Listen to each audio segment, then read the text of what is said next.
បាទ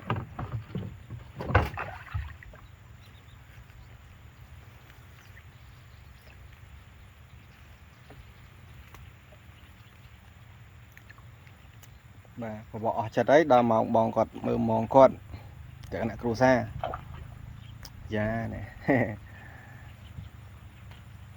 អូអាហ្នឹងតកាច់វាណោះ បូ អូសបូនមិនស្មាតកាច់កបាទ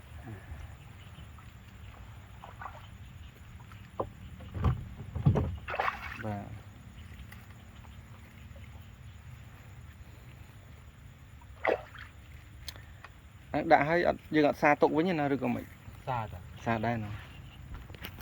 ឡើងយើងសា បាទ សា អូវត្តសាគេលួចហ៎ តែយើងរេសាយ៉ាងអត់ត្រូវ អញ្ចឹងហ៎អូ យើងរេត្រង់វាស្មើ បាទ